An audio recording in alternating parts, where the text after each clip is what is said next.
til DR's langbølgesender på 243 kHz.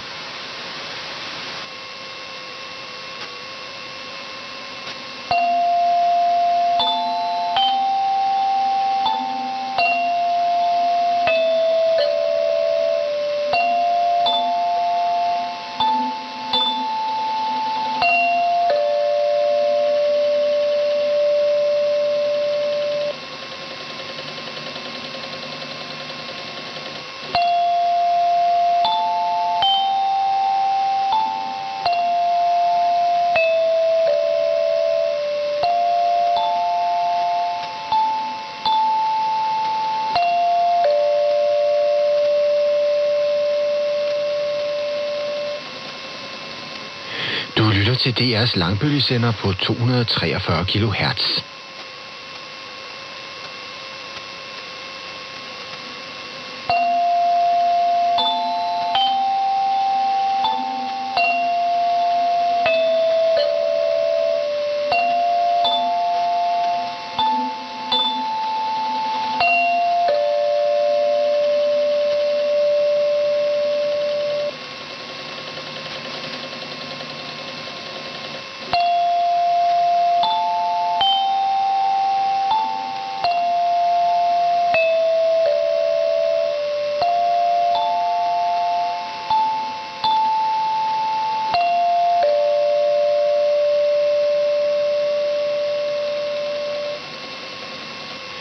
Du lytter til DR's langbølgesender på 243 kHz.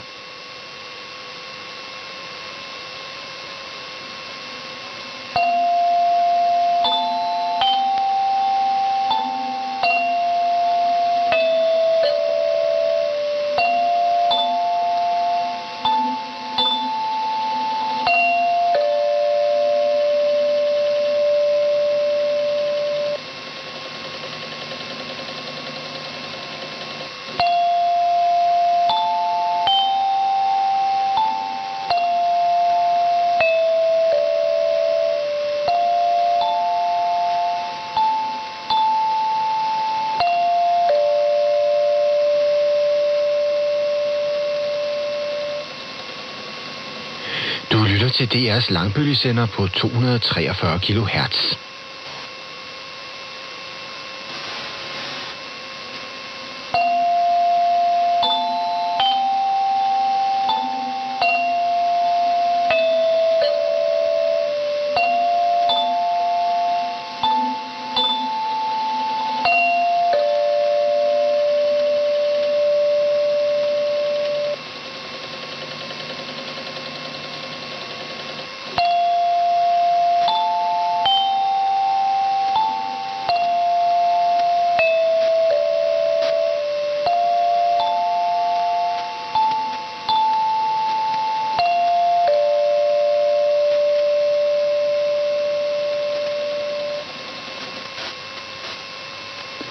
Du lytter til DR's langbølgesender. Klokken 8 sender vi radioavis, og efter den morgenandagt fra Københavns Domkirke sammen med P2.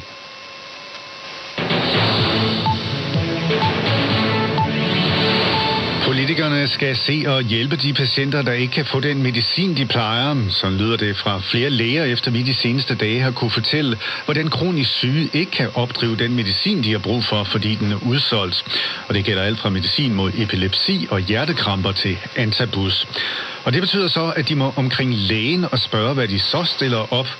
Og det er tidskrævende for lægerne, og patienterne bliver usikre, siger læge og formand for Dansk Selskab for Almen Medicin i Nordjylland, Janni Christensen. Fordi de skal til at skifte til noget medicin, de ikke kender i forvejen, hvor de kan være usikre på, om det nu virker lige så godt som det, de plejer at få, og måske skal det tages på en helt anden måde, end det, de plejer at få. Og flere politikere vil gerne hjælpe. Sundhedsminister Sophie Løhde skriver, at regeringen arbejder på at gøre noget ved problemet. Blandt andet vil den opbygge lager af kritisk apoteksmedicin. Og det er de konservative med på, siger sundhedsordfører Per Larsen. Sådan så vi har medicinen hos grossisterne, eller hvor det nu er, sådan så det simpelthen er i Danmark. Og man kan få det ud på apotekerne, hvis det er sådan, at apotekerne de løber tør for det. Der er ifølge Lægemiddelstyrelsen flere årsager til leveringsproblemerne, blandt andet stigende efterspørgsel og mangel på råvarer og emballage. 200 danske turister, som er blevet ramt af det voldsomme haglvejr i Italien i mandags, vender i dag hjem i busser. Det er SOS International, der står for at fragte de danske turister hjem, som har fået smadret deres biler og campingvogne. Og direktør Jan Sigurdur Christensen fortæller, at man arbejder hårdt på at få alle hjem hurtigst muligt. Lige nu har vi 11 busser i gang. De første 3 forventer vi, de rammer Danmark her i løbet af dagen. Og dermed yderligere også 8 busser, som er i gang. Så det betyder, at vi kan få flyttet rigtig mange hjem her over de kommende 24-36 timer. Og mens nogle altså er på vej hjem, så er mange stadigvæk usikre på, hvordan de kommer hjem til Danmark. Og det gælder blandt andet Heidi Fisker, der er på campingferie med familien. Det er jo ekstremt frustrerende at stå og ikke vide, om man kommer hjem, og hvad med vores ting, og hvad med jeg ved godt, det er bare materielt, men altså, der er så mange hvorfor og hvordan og hvorledes hernede, og det er os alle sammen. Heidi Fiskers bil og campingvogn er hårdt medtaget efter haglvejret, og derfor er der ikke andet at gøre for familien end at være tålmodig. Vi skulle være kørt hjem i går, så der er jo også nogle arbejdspladser derhjemme, vi skal have fat i, og nogle børn, der havde en masse planer, der synes, det er ganske forfærdeligt. Der er ikke andet at gøre end at vente. Byen Glyngøre er i gult, når Jonas Vingegaard i dag vender hjem for at fejre sin anden Tour de France-sejr i træk, og folk i byen har gjort klar til en kæmpe fest. Og vi var en tur forbi forberedelserne i går, hvor der var travlt med at blive klar. Jeg er ved at lave væggen op til scenen, hvor det skal pyntes med et gult hjerte. Maj Bundgaard Larsen har travlt med at binde blomster til den store fejring, gule blomster. De er så fine at bruge til det her. Vi har lige sat nogen ud for at plukke noget mere, så det er så fint. Og det er langt fra det eneste, der er malet gult. Blandt andet cykler og stofstrimler. Du lige måler nogle stykker med 8 cm, og så rykker vi dem bare. Ikke også? Gitte Skov, der er medarrangør af fejringen, får de sidste strimler klar. Og vi tager nogle flere. De skal hænge på hele den rute, som dagens hovedperson skal igennem byen på. Og det er en rute, der starter herhen ved ældrecenteret. Og så er der præcis 2 kilometer op til stadion. Vi har været ude at måle. Af hensyn også til musikken, Morsø Garden, der skal gå for os. Selve festen kommer til at løbe af stablen på byens stadion. Og i det lokale bageri har bagermester Jonas Svendskov haft gang i ovnene. Det er så halvdelen af de guldårskager til 500 kilo kage. Og ligesom Tour de France er det en opgave, som er spredt ud over længere tid. Vi er sådan forberedt lidt hen ad ugen. Tag det etape også. Ja, man forventer, at der kommer mellem 20 til 25.000 gæster til Glyngøre i dag, og du kan følge fejringen på DRTV og DR1 fra kl. 14.30. Det var Julie Jacobsgaard, der havde lavet indslaget. Forsøg på at hjælpe 45 strandede grindehvaler ud på havet i det sydvestlige Australien er slået fejl, og hvalerne er nu aflivet. Grindehvalerne var en del af en gruppe på næsten 100 hvaler, som strandede sydøst for storbyen Perth i tirsdags, og i går blev de første 52 af dem konstateret døde. De australske vildtmyndigheder forsøgte med hjælp fra frivillige at lede de overlevende hvaler ud på dybt vand for at redde dem. Og det lykkedes der også i første omgang, men hvalerne blev ved med at svømme tilbage til kysten, og efter flere mislykkede forsøg blev det besluttet at aflive dem. Igen i dag er der byer på programmet. Ifølge DMI skulle der dog blive færre af dem end i går. Solen vil indimellem også dukke op, og vi får temperatur mellem 16 og 21 grader. Vinden bliver svagt til frisk fra vest og sydvest.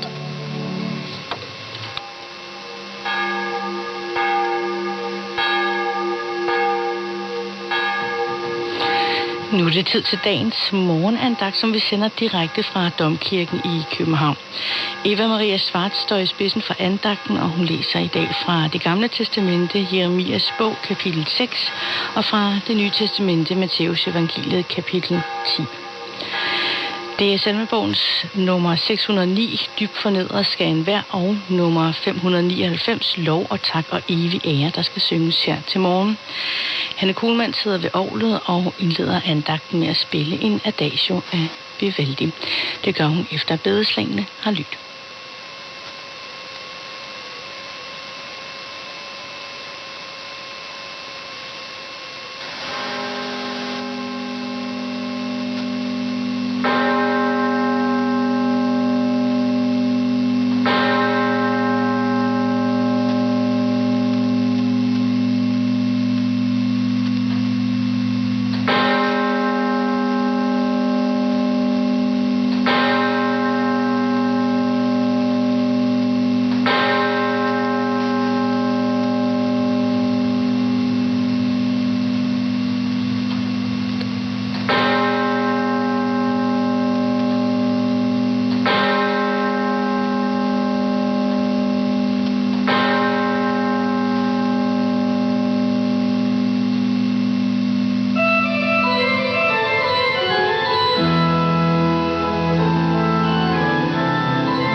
Nåde være med jer, og fred fra Gud vor Far og Herren Jesus Kristus. Fra det gamle testamente læses Jeremias bog, kapitel 6, vers 13-16. Fra den mindste til den største, alle søger uretmæssig vinding. Fra profet til præst, alle handler løgnagtigt. De vil helbrede mit lemlæstede folk. De siger letsindigt, fred, fred. Skønt der ikke er fred. De bliver til skamme, fordi de handlede afskyeligt. Men skammen føler de ikke. Spotten forstår de ikke. Derfor skal de falde blandt faldende. Når straffen kommer, skal de snuble, siger Herren. Dette siger Herren. Stil jer ved vejene og se jer om. Spørg efter de gamle stier. Følg vejen til det gode. Så skal I finde hvile for jeres sjæle. Men de svarer, det vil vi ikke. Vi synger nummer 609. Dybt fornedres skal enhver.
Fra det nye testamente læses Matthæus evangeliet, kapitel 10, vers 34-39. Tro ikke, at jeg er kommet for at bringe fred på jorden. Jeg er ikke kommet for at bringe fred, men svær. Jeg er kommet for at sætte splid mellem en mand og hans far, en datter og hendes mor, en svigerdatter og hendes svigermor, og en mand får sine husfolk til fjender.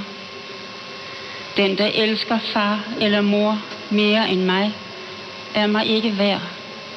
Og den, der elsker søn eller datter mere end mig, er mig ikke værd.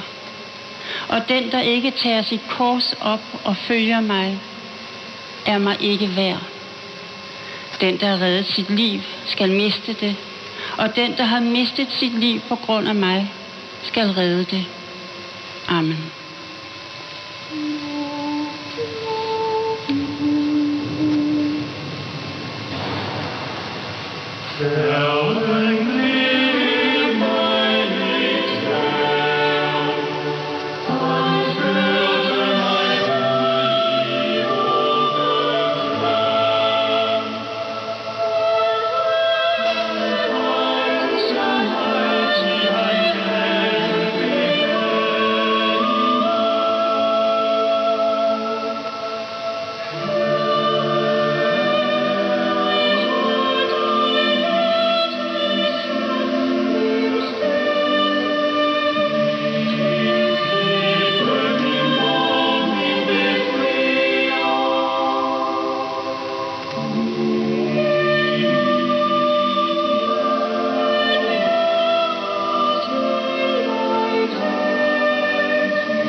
Lad os bede.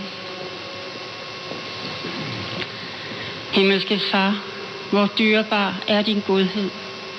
Alt kan vi lægge i din hånd.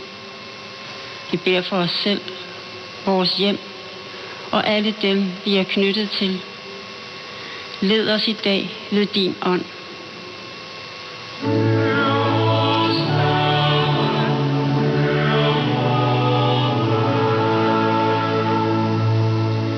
Hellige Gud og Far, vi bekender vores svigt og skyld. Skab et rent hjerte i os. Giv os på ny en fast ånd.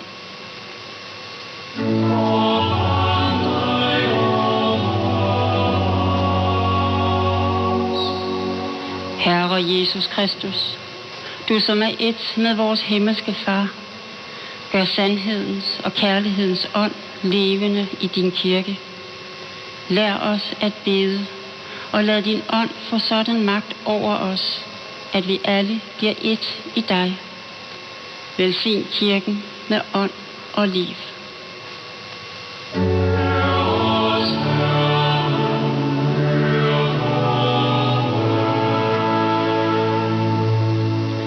Vor Far, du som er i himlene, helliget blive dit navn, komme dit rige. Ske din vilje som i himlen, således også på jorden. Giv os i dag vores daglige brød, og forlad os vores skyld, som også vi forlader vores skyldnere. Og led os ikke ind i fristelse, men fri os fra det onde. For dit er riget og magten og æren i evighed.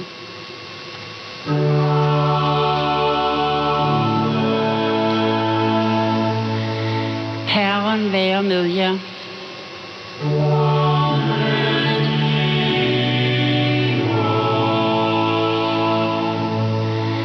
Herren velsigne dig og bevare dig. Herren lade sit ansigt lyse over dig og være dig nådig. Herren løfte sit ansigt mod dig og give dig fred.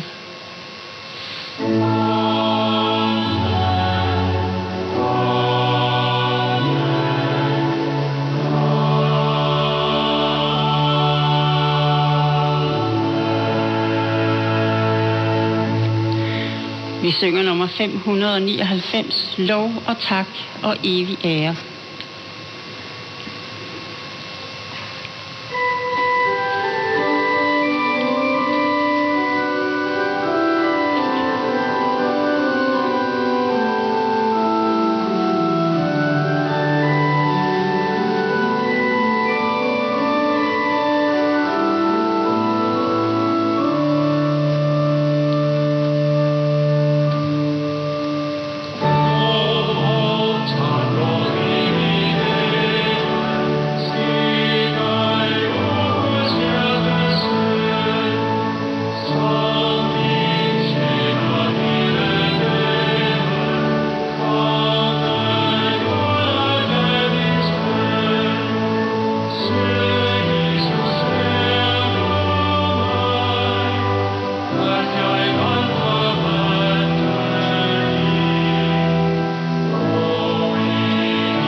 Galaterbrevet, kapitel 3, vers 28. Her kommer det ikke an på at være jøde eller græker, på at være træl eller fri, på at være mand og kvinde, for I er alle en i Kristus Jesus. Amen.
lytter til DR's langbølgesender på 243 kHz.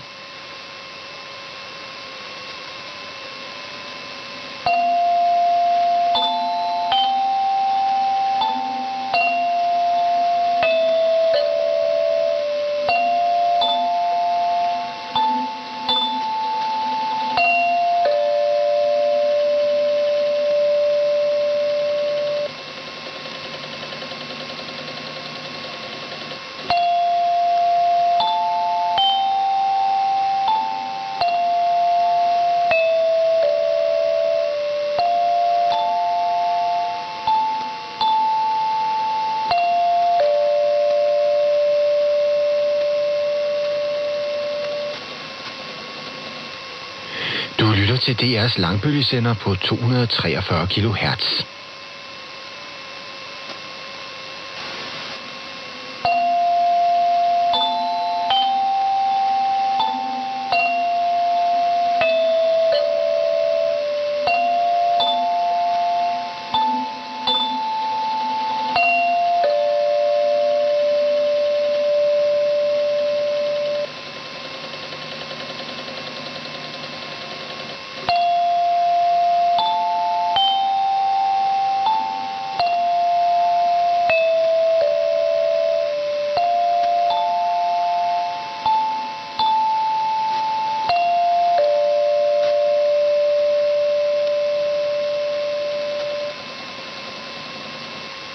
Du lytter til DR's langbølgesender på 243 kHz.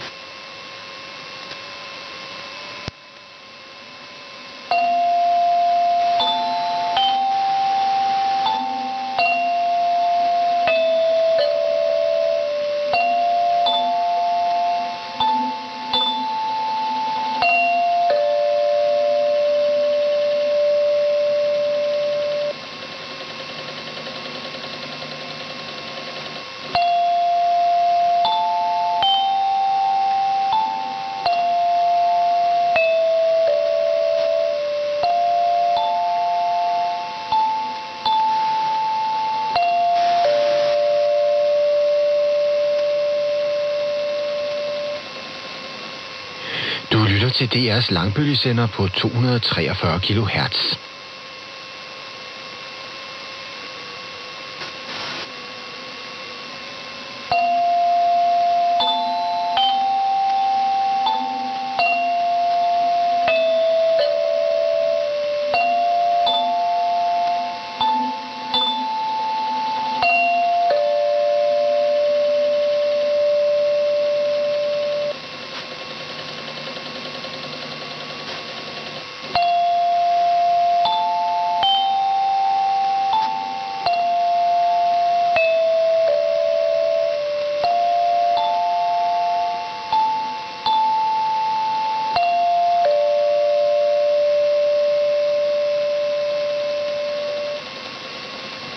Du lytter til DR's langbølgesender på 243 kHz.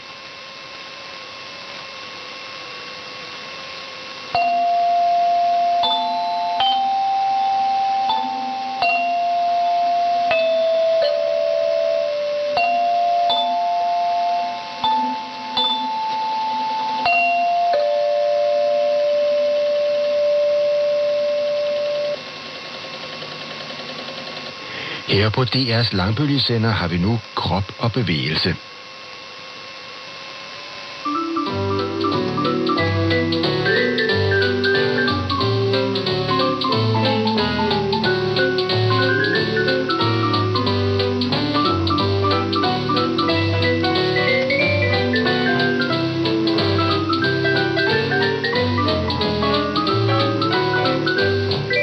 Godmorgen. De skal først komme ned og sidde på gulvet, og de skal sætte dem med benene strakt lige ud foran dem, så de kan arbejde frit med fødderne. Hænderne støtter de med bag ved dem, så sidder de nok bedre. Nu skal de så gå i gang med at tegne grundige cirkler i fodledene. De kører rundt i fodledene.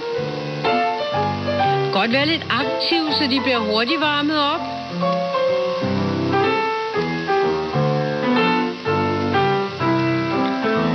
Så skal de til at bukke op og ned i fodledet. Op, ned, Prøv, hvor langt de kan få bevægelsen til at gå igennem. Stram den ene den anden vej. De ender med tæerne lige til værs, og der krummer de tæerne sammen. Slipper. Strækker dem helt ud. Slipper. Og krummer dem. Og slipper og strækker helt ud. Nu læner de dem tilbage på armene, cykler med benene. Skiftevis stræk ud. Stræk ud. Så lavt over gulvet de kan, så mavemusklerne får noget at lave.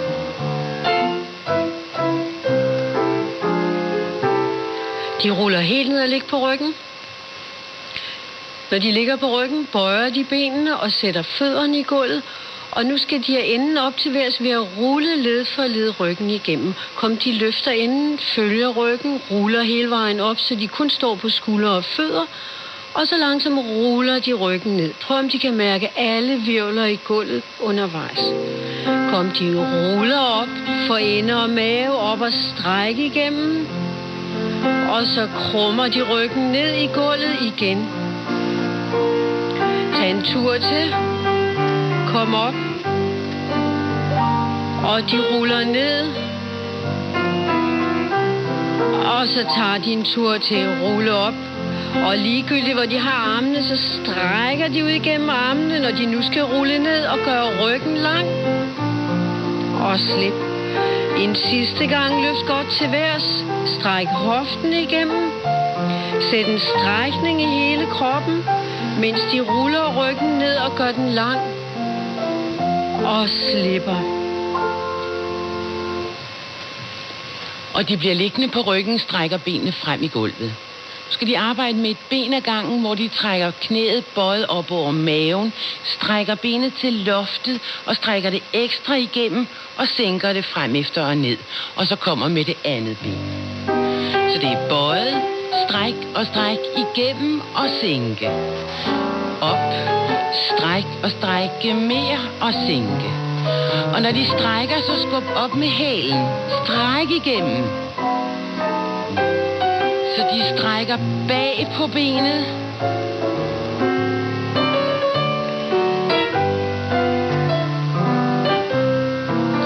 Og nu kan de trække begge ben bøjet over maven og strække mod loftet, og så komme fra hinanden med benene. Ud i siden, og lige mærke strækningen herude. Og så samle igen, og slippe under benene. Og næste gang kommer de op igen, med hælene strækker op, og kommer ud i siden, langt ud. Og tilbage mod loftet. Og så gå mod loftet ved at skubbe den ene hæl, den anden hæl op, så de skiftevis vandrer op efter. Kan ballen komme med?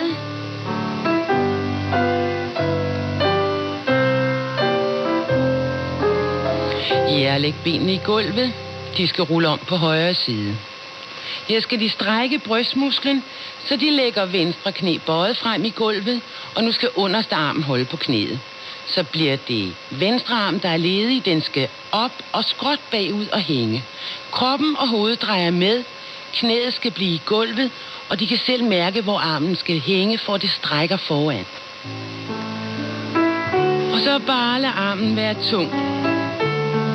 Hånden er tung, og træk vejret godt. Så synker armen roligt ned efter.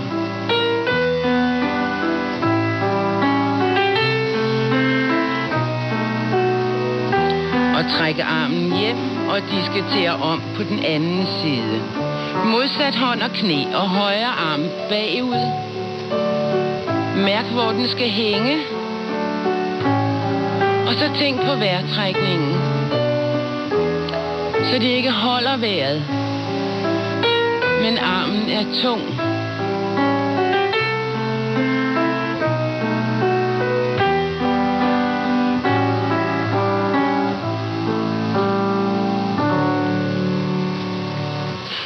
Herfra skal de komme videre om at stå på hænder og knæ på alle fire.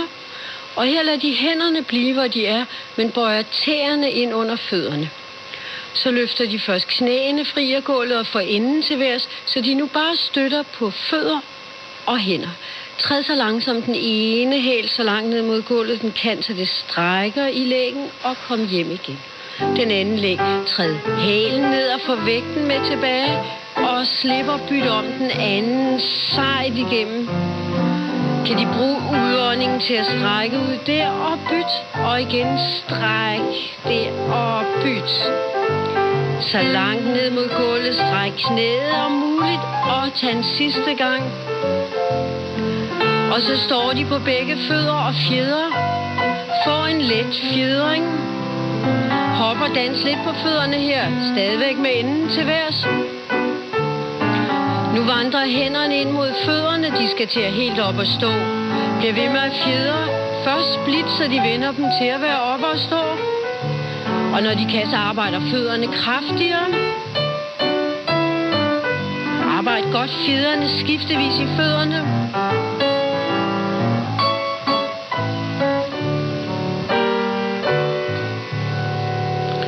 Nu stå i et bredskridt. Stor afstand mellem fødderne og bøj begge knæ. Flet så hænderne om på bagsiden af kroppen. Nu skal ryggen holde sine krumninger, og så trækker de vægten over på højre bøjet ben. Strækker venstre, og her tager de et vip i knæledet og trækker over på venstre, hvor de tager et vip. Vip og kom over. Vip over.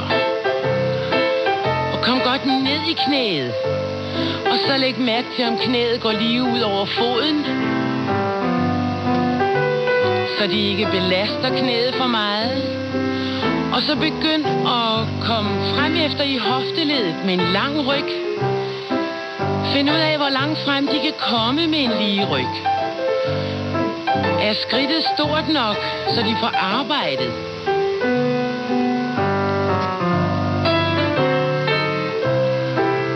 Og så kom helt op og stå med almindelig afstand. Flet hænderne omme på ryggen. Nu strækker de væk i armene og løfter dem fri af kroppen. Fælder frem fra hoften og kommer helt ned mod gulvet med hovedet, bøjer med i knæene og så hænderne mod loftet.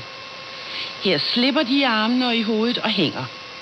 Ruller kroppen langsomt op efter. Og når de er kommet op, så tag en strækketur, hvor de skubber op mod loftet med hænderne, strækker kroppen godt igennem og slipper i armene. Flet på ryggen og start med at strække. Strække væk med armene, og så kom frem i hoften. Helt ned og bøj i knæene og hænge, og slip arme og hoved. Rulle roligt op efter, og stræk mod loftet her. Og slip i armene. Igen flet på bagsiden og løfte. Kom frem fra hoften, bøje knæ, hænderne mod loftet og slip dem. Rulle op efter og strække, og så kom ud efter med armene i et stort stræk. Og slip, og tak for i dag. Det var Krop og Bevægelse med Margit Riis Vestergaard, Inge Godtved og Jørgen Riis Poulsen. 8.45 fortsætter vi med en vejrmelding.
lytter til DR's langbølgesender på 243 kHz. Om lidt sender vi vejrmelding fra DMI. Du kan altid høre den seneste vejrmelding, hvis du ringer til DMI på telefon 1853. Efter vejrmeldingen sender vi radioavis fælles med P1. 8, 44 og 50.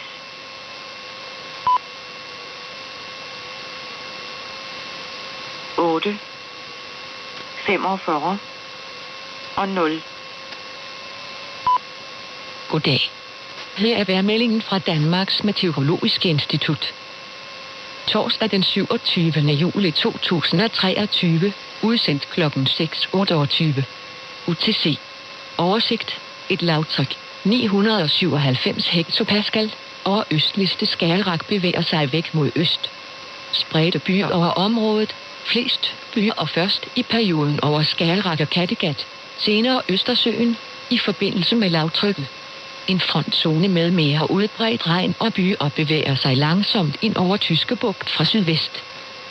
Udsigt, der gælder til fredag morgen, udsendt kl. 8:00. I Nordjylland først på dagen mest skyet med regn eller byer, ellers lidt eller nogen sol og enkelte byer, i eftermiddag stedvis flere byer. Temperatur op mellem 16 og 21 grader. Svag til jævn vind fra vest og sydvest, der i løbet af dagen bliver sydlig eller fra skiftende retninger. I aften og i nat mest skyet mod syd, stedvis med lidt regn, ellers til dels klart vejr og først enkelte byer, men efterhånden mest tørt, dog med risiko for lokal tåge. Temperatur ned mellem 7 og 12 grader, mod sydøst lidt lunere. Fredag, lidt eller nogen, stedvis en del, sol og kun enkelte byer. Temperatur op mellem 18 og 23 grader, og svag til jævnt vind mellem syd og øst eller skiftende retninger. Om aftenen nogen eller en del sol er mest tørt, men i løbet af natten efterhånden mere skyet fra sydvest med lidt regn hist og her. Temperatur ned mellem 12 og 17 grader, og svag til jævn vind fra syd og sydvest. Lørdag, mest skyet med regn eller byer og flere steder. Om natten mest skyet, efterhånden med lidt færre byer. Dagtemperatur op mellem 17 og 22 grader, om natten mellem 12 og 17 grader. Hele døgnet svag til jævn vind omkring sydvest. Søndag, lidt eller nogen sol, men også byer og flere steder. Lokalt måske med risiko for torden. Om natten mere til dels klart vejr og spredte byer, men lokalt også risiko for lokal tåge. Dagtemperatur op mellem 16 og 21 grader, om natten mellem 10 og 15 grader. Svag til jævn vind omkring sydvest og vest, i den sydlige del af landet stedvis frisk vind. Mandag byer, men også perioder med lidt eller nogen sol. Om natten mere klart og tørt, dog med risiko for lokal tåge, og efterhånden skyet med regn fra sydvest. Dagtemperatur op mellem 15 og 20 grader, om natten mellem 10 og 15 grader. Svag til frisk vind mest fra sydvest og vest. Tirsdag, mest skyet med regn eller byer. Dagtemperatur op mellem 16 og 21 grader, om natten mellem 10 og 15 grader. Let til frisk vind fra sydøst drejende sydvest. Onsdag og torsdag fortsat ret ustadigt med uændrede temperaturer. Farvandsudsigter, der gælder til fredag morgen, udsendt kl. 44. Østersøen omkring Bornholm, sydvest 7-12 meter per sekund. God sigt. I nat syd 2-7 meter per sekund. Og i den nordvestlige del skiftende under 5 meter per sekund. God sigt. Vestlige Østersø, vest 7-12 meter per sekund. God sigt. I aften og i nat syd 3-8 meter per sekund. God sigt. Bælthavet og Sundet.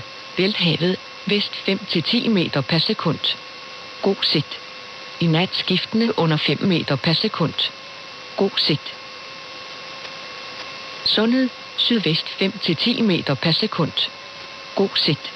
I nat skiftende under 5 meter per sekund. God sigt. Kattegat, vest 8-13 meter per sekund. God sigt. I aften og i nat sydvest 2-7 meter per sekund. God sigt. Skagerrak, vest 6-11 meter per sekund. God sigt. Fisker, vest 6-11 meter per sekund. og i den sydvestlige del sydøst 2-7 meter per sekund. God sigt. I eftermiddag, i aften og i nat øst 2-7 meter per sekund. Og i den nordøstlige del vest 2-7 meter per sekund.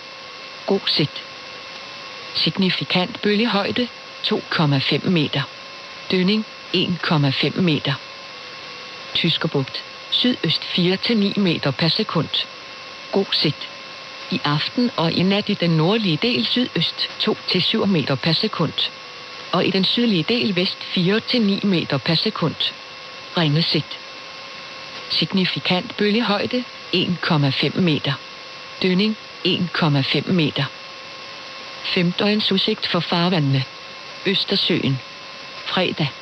Om dagen vestlige Østersøen nordøst 2-7 meter per sekund. Østersøen omkring Bornholm syd 1-6 meter per sekund. Om aftenen og om natten vest 1-6 meter per sekund. Lørdag. Sydvest 3-8 meter per sekund. Søndag. Om dagen vest 4-9 meter per sekund. Om aftenen og om natten vestlige Østersø sydvest 8-13 meter per sekund. Østersøen omkring Bornholm sydvest 5-10 meter per sekund. Mandag. Sydvest 6-11 meter per sekund. Tirsdag. Sydvest 5-10 meter per sekund. Indre danske farvande. Fredag. Syd 1-6 meter per sekund. Lørdag. Sydvest 3-8 meter per sekund. Søndag. Sydvest 4-9 meter per sekund. Mandag. Vest 3-8 meter per sekund. Tirsdag. Vest 3-8 meter per sekund. Skagerrak. Fredag. Sydvest 6-11 meter per sekund. Lørdag. Sydvest 2-7 meter per sekund. Søndag. Sydvest 2-7 meter per sekund. Mandag. Sydvest 2-7 meter per sekund. Tirsdag. Øst 2-7 meter per sekund. Nordsøen. Fredag. Om dagen vest 3-8 meter per sekund. Fisker og fladen sydøst 3-8 meter per sekund. Om aftenen og om natten sydvest 3-8 meter per sekund. Lørdag. Sydvest 6-11 meter per sekund. Søndag. Fisker og fladen sydvest 3-8 meter per sekund. Tyskerbugt. Dokker og rumper kuling fra vesten 9-14 meter per sekund. Mandag. Om dagen fisker og fladen syd 2-7 meter per sekund. Tyskerbugt. Dokker og rumper sydvest 7-12 meter per sekund. Om aftenen og om natten fisker og fladen øst 3-8 meter per sekund. Tyskerbugt. Dokker og rumper kuling fra sydvesten 9-14 meter per sekund. Tirsdag. Om dagen fisker og fladen nordøst 6-11 meter per sekund. Tyskerbugt. Dokker og rumper vest 7-12 meter per sekund. Om aftenen og om natten nordvest 6-11 meter per sekund. Tyskerbugt vest 5-10 meter per sekund. Torsdag 27. juli 2023 klokken 8. Klokken 8 var middelvinden i 10 meters højde ved Leba. Sydvest 5 meter per sekund Hammerodd. Sydvest 5 meter per sekund Køge. Sydvest 4 meter per sekund Vennebæk kyst. Vest 7 meter per sekund Gedserod. Sydvest 8 meter per sekund Langø. Sydvest 7 meter per sekund Kajnes. Sydvest 6 meter per sekund Omø. Vest 7 meter per sekund Assens.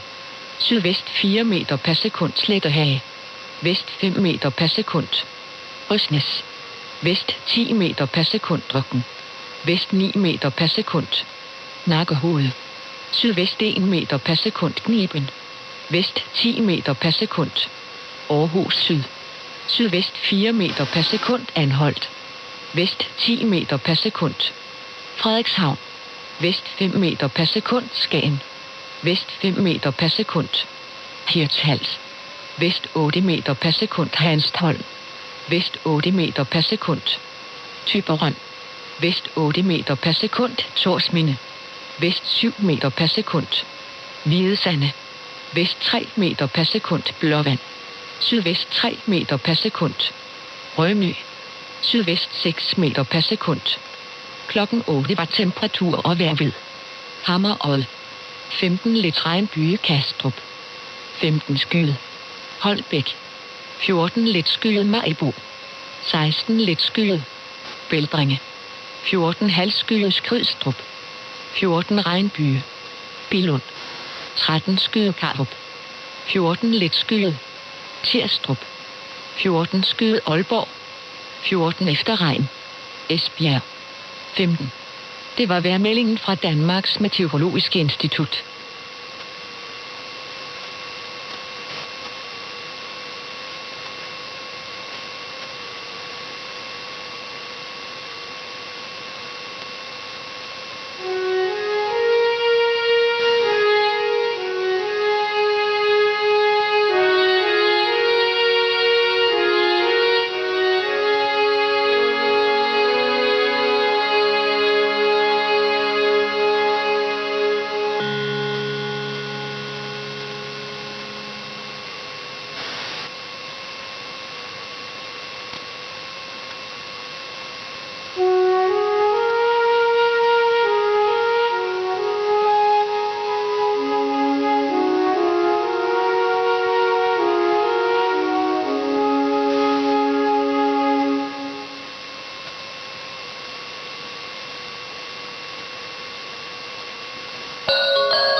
Der bør gøres mere for at sikre, at helt nødvendig medicin er at finde på apotekernes hylder. Så lyder det fra flere læger, efter vi de seneste par dage har kunne fortælle, hvordan kronisk syge ikke kan opdrive den medicin, de har brug for.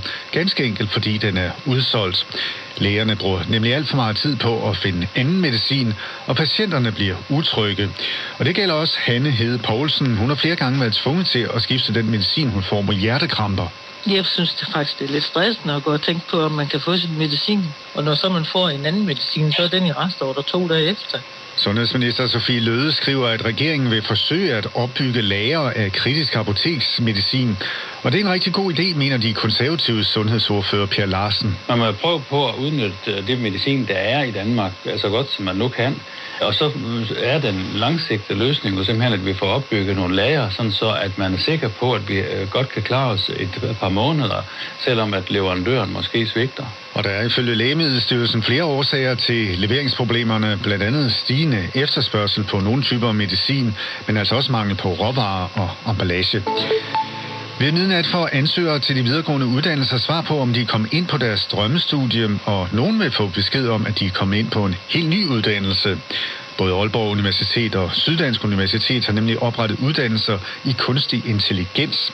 Hidtil har det kun været en del af andre uddannelser. Og kunstig intelligens er i hastig udvikling, og mange virksomheder mangler medarbejdere, der kan teknologien. Det fortæller Andreas Møhlenmose. Han er koordinator og underviser på uddannelsen i Aalborg. Vi har lavet en behovsundersøgelse blandt over 200 virksomheder, og mere end halvdelen af dem siger, at de enten allerede bruger kunstig intelligens, eller forventer at komme til at bruge det i løbet af de næste 3 år. Så der bliver rig mulighed for at få jobs inden for den sektor. Så det er der behov for. Hos konsulentvirksomheden Ambolt AI i Aalborg hjælper de andre virksomheder med at bruge kunstig intelligens. Og teknologien er eftertragtet, fortæller direktør Andreas Bære Eriksen. Vi oplever en markant større efterspørgsel på vores teknologi. Helt overordnet set, så har vi nu været i gang i 5 år, og hver eneste år er efterspørgselen vokset. Og derfor er han da også begejstret for de nye uddannelser i kunstig intelligens. Det er helt fantastisk. Vi har brug for alt det talent i Danmark, vi overhovedet kan få inden for kunstig intelligens. Og ellers så kommer vi ganske simpelthen bagefter de øvrige lande globalt set. Der er plads til 45 studerende på uddannelsen i Aalborg og 60 på uddannelsen i Odense. Det kommer bogstaveligt talt ikke til at gå lydløst for sig, når den dobbelte Tour de France-vinder Jonas Vingegaard i dag skal hyldes i sin hjemby Glyngøre. For ud over glade og formentlig jublende naboer og gæster, så består lydtæppet blandt andet af toner fra et helt specielt klaver- og klokkespil fra kirken. En lokal organist har nemlig komponeret en lydinstallation til cykelrytteren, og reporter Anna Fast Kruse er taget smut forbi kirken her til morgen. Ja, og her i den smukke kirke, der ligger helt ned til vandet på Glyngøre Kirke.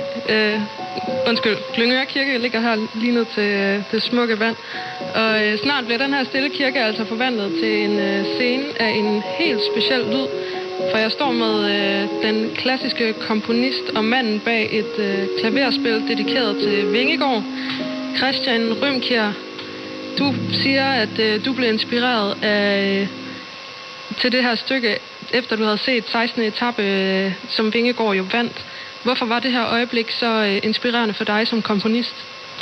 Jamen, jeg fik bare så kraftig en inspiration til at skrive et værk, fordi han så tydeligt trådte i karakter og viste sin sande natur, hvor hele cykelverdenen måske var, er det ham eller Pogacar? Og så lige pludselig, så trådte han bare frem foran alle andre. Og det er jo et smukt stykke klassisk musik, men hvordan kan man ligesom høre i det her stykke, at det handler om cykelsporten?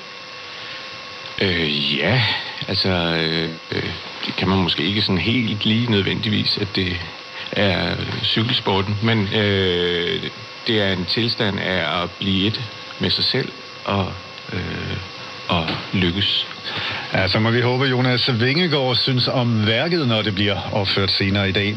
Og man forventer, at der kommer mellem 20 og 25.000 gæster til Glyngøre. I Nordjylland og dermed også Glyngøre vil det først på dagen blive lidt vådt, men ellers får vi nogen sol og kun enkelte byer mellem 16 og 21 grader og svag til jævn vind fra vest og sydvest. Peter Løfald stod i spidsen for morgens radioaviser.